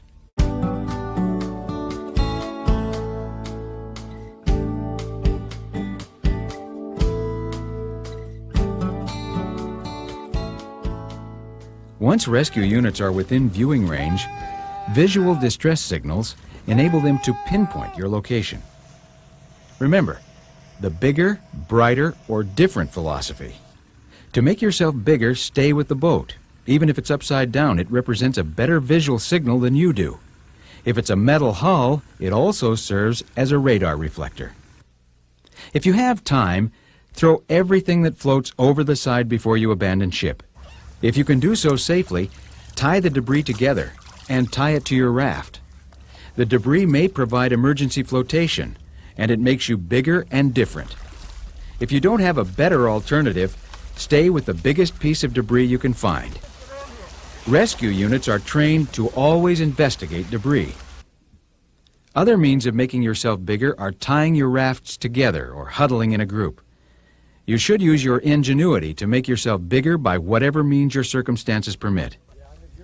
The brightly colored fabrics used to make survival equipment represent visual distress signals that make you different. So does the brilliant hue of a signal dye. You can use anything that's brightly colored as a daylight signal. Pyrotechnic flares and rockets make you bigger and brighter even in daytime. They're included in Coast Guard approved life rafts, but any vessel that operates in offshore or remote locations should augment the supply in the raft and carry extras on the bridge.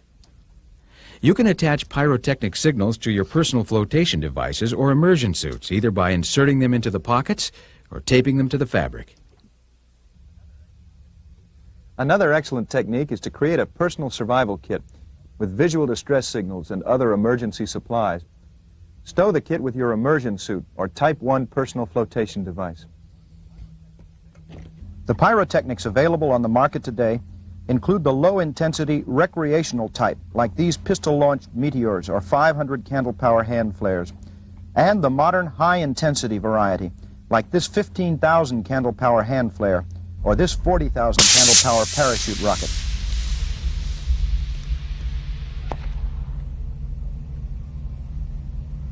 If you confront an emergency at sea and want to boost your chances of being seen by rescue units, you should carry high-intensity pyrotechnics that meet the requirements established by the 1983 Safety of Life at Sea or SOLAS Convention. A good rule of thumb for small vessels is to carry at least 6 15,000 candle power hand flares and 2 40,000 candle power parachute rockets on the bridge. Coast Guard approved life rafts contain 6 15,000 candle power hand flares and 4 40,000 candle power parachute rockets. You should consider instructing the life raft manufacturer or authorized servicing agent to increase these totals as well. Flares encased in metal canisters with internal triggering mechanisms are far superior to the old-fashioned highway type in waxed cardboard casings. Highway type flares are hard to ignite, and the failure rate increases dramatically when they get wet. The waxed cardboard casings drip hot ash and wax that can damage the fabric of a raft or immersion suit. To ignite this modern high-intensity hand flare, remove the cap at the base and the trigger falls out of the canister. Ignition can be accomplished even by someone wearing an immersion suit. Similarly, remove the cap on the base of this parachute rocket and the trigger falls out of the canister. The ignition mechanism is highly reliable and can be activated in or out of the water. Other manufacturers of high-intensity pyrotechnic signals use different ignition mechanisms, but the end result is the same. The devices are far more reliable and easier to ignite than their predecessors. Pyrotechnics should be used only when there is a good prospect that someone can see you. Hand flares should be used only when you can see or hear a boat or plane. Their value is to provide a homing signal as rescue units make a final approach to your position. Orange smoke signals create the best daytime homing signal. Rocket-propelled parachute flares and meteors can be seen over greater distances depending on the intensity, the duration of burn, and the atmospheric conditions. But they should be used only when you have reason to believe there may be a rescue unit within viewing range. Don't exhaust your pyrotechnics all at once. If you've ignited a rocket flare and there is no response, it's probably advisable to wait until there is some new indication that rescue units are within range before launching another. Pyrotechnic devices should be treated as firearms and launched carefully to prevent injuries or damage to the raft. Hold flares downwind at arm's length and look away. Metal canister flares don't drip, but the canisters get white hot. Be sure to hold the insulated handle and be extremely careful with the glowing canister. In strong winds, aim a parachute rocket or meteor at a 45-degree angle into the wind so that the signal is carried over your position. Don't aim a rocket-propelled flare or meteor at a rescue unit that is close at hand. A high-intensity parachute rocket reaches an altitude of at least 1,000 feet and burns for up to a minute. The helicopter pilot doesn't need that in the cockpit. Depending on atmospheric conditions, SOLAS parachute rockets are visible at distances up to 40 miles. In contrast, pistol-fired meteors reach a few hundred feet in altitude and burn for 4 to 6 seconds. Their visible ranges are much less. Be sure you know what you're buying. Orange smoke signals carried on the bridge or working deck provide excellent man-overboard signaling devices. There are also day-night man-overboard signals that incorporate signal lights and orange smoke and can be attached to ring buoys. Mirrors are the brightest daytime signals and can be fabricated out of any reflective surface. To use a mirror, focus the point of reflected light on your hand, then move your hand until it covers the place where you want to aim. Remove your hand and wiggle the mirror in all directions. The reflective patches on your survival equipment are extremely effective mirrors. If you don't have better signals, the reflective patches are probably the only things that will be visible during a search in darkness or dim light. Be sure to renew the reflective patches on your survival gear if they start to deteriorate. Any kind of light is a signal, but high-intensity strobes provide by far the greatest range of visibility. You can attach a wearable strobe high on your PFD or immersion suit. The best places to have it would be as high as possible on the shoulder or hood. While strobes are the easiest lights to spot from a distance, the constant flashing at close range can be disorienting and fatiguing to the wearer. In contrast, the steady burn of an incandescent light is like a fire that boosts morale. If you can, position a strobe so it can be seen by rescue units but doesn't flash directly in your eyes, and use an incandescent light as your fire. At least one of your ring buoys or throwable flotation devices should be fitted with a signal light, preferably a strobe, and a buoyant heaving line. A 15-minute orange smoke can also be rigged to a ring buoy to provide an excellent daytime signal. Noise makes you different, and you can blow a whistle longer and louder than you can yell. Be sure your immersion suit or personal flotation device is fitted with a whistle. A canned air horn is louder yet. If you're floating in calm water, splashing may be a better means of making yourself bigger and different than waving. You've got to decide what signal is most effective depending upon your circumstances. A row of 3 fires or smoke pits on a beach definitely tells a pilot you're in trouble and not just camping. If you can't start a fire, pile debris in a highly unnatural shape like a letter or a triangle. Keep the bigger, brighter, or different philosophy in mind and use any means available to attract attention.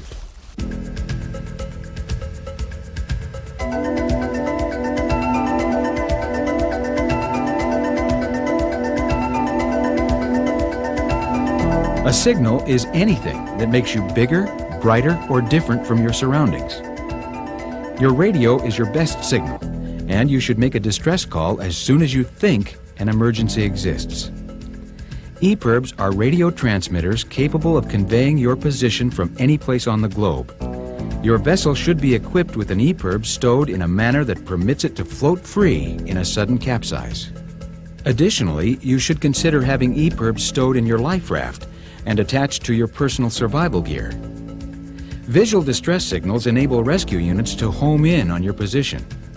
To make yourself bigger, stay with the boat, collect debris, tie your rafts together, or huddle with other survivors. Use color or noise to make yourself different. High-intensity parachute rockets are visible for up to 40 miles. Hand flares enable rescue units to pinpoint your location. Orange smokes or mirrors are effective daytime signals. A strobe is the most visible marker light. An incandescent light is like a fire.